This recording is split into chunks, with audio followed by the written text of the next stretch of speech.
पनवती सरकार सातत्यानं अपघात, घातपात, दहशतवादी हल्ले सुरू आहेत.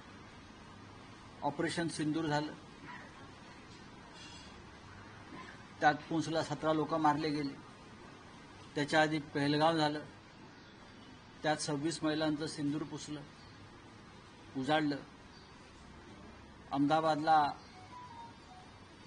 एक भयानक असा विमान अपघात झाला. तो आता अपघात की आणखी काय तपास सुरू राहील. त्यातही महाराष्ट्राचे 15 ते 16 लोक मरण पावले.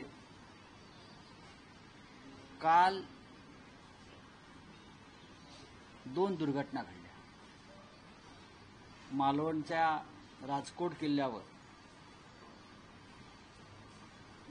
छत्रपती शिवाजी